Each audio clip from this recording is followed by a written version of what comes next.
This is Dulles International Airport, and it is an embarrassment. The gateway to the capital of the United States, the country that invented commercial aviation, still uses moon buggy shuttles from 1962 that smell of jet fuel, break down regularly, and take passengers half a mile from their gates. Meanwhile, Doha built one of the world's greatest airports in 11 years. Singapore built a terminal with an indoor waterfall in 4.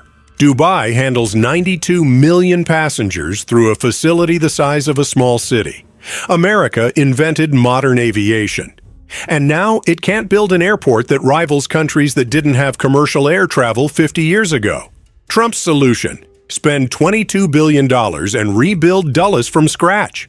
21 of the world's top architecture firms have already submitted designs. Target completion: 2034.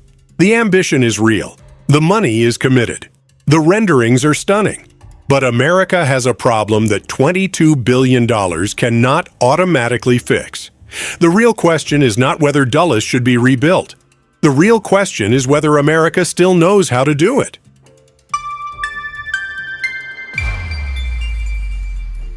In the late 1950s, Eero Saarinen designed a terminal so radical it changed what airports could be. A sweeping curved roof evoking flight itself.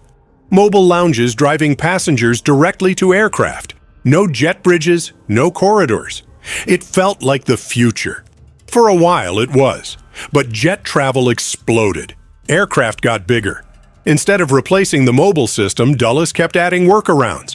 An underground aerotrain that doesn't serve all concourses. Jet bridges at some gates. More mobile lounges at others. Today, Dulles has 3 different passenger systems, none working well together. In 2025, a mobile lounge crashed, injuring 18 people.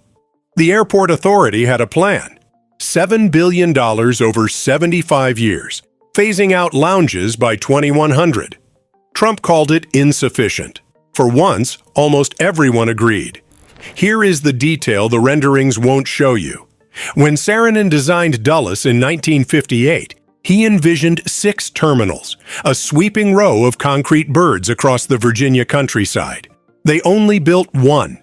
The foundations for the others are still buried beneath the runways. So when you hear $22 billion to rebuild Dulles, remember, this isn't just a renovation. It's America finally finishing a 70-year-old drawing. 70 years. That's how long it took to admit Saarinen was right.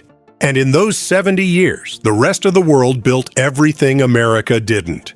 In December 2025, the U.S. Department of Transportation issued an open call to the world's best architects. Construct completely new terminals, replace the concourses, transform America's international gateway. Do it at the speed of Trump. 21 proposals arrived in 6 weeks. Zaha Hadid Architects submitted a sweeping curved terminal, the Donald J. Trump Terminal.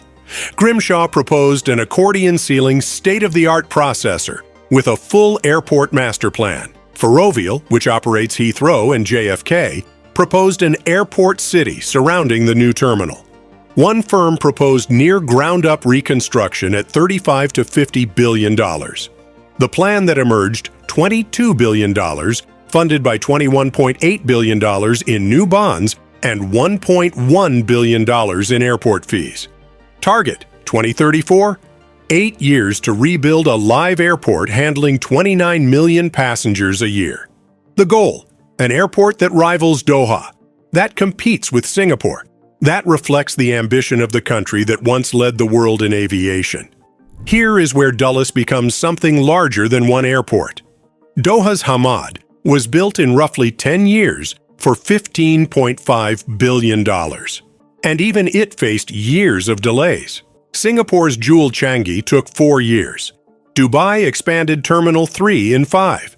In America, the new LaGuardia terminal took 12 years and cost $8 billion for a single terminal. The Hudson Tunnel has been in planning for over a decade without breaking ground.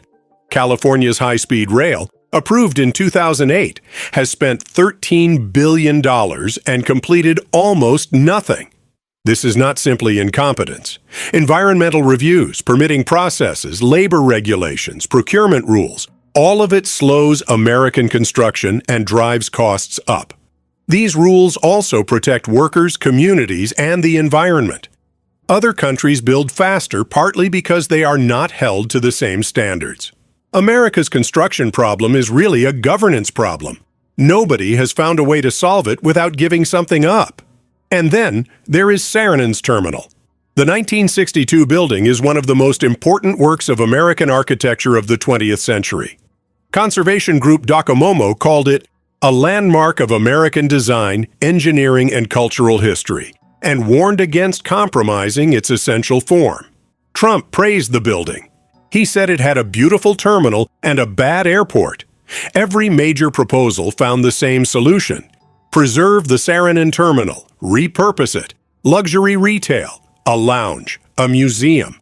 Build the new working terminal beside it, and let the old building become a monument to what airports once were. It is a graceful compromise. Whether it can be executed on time and within budget, in a country where major projects routinely run years late and billions over, is the question nobody has answered. One more question nobody is asking.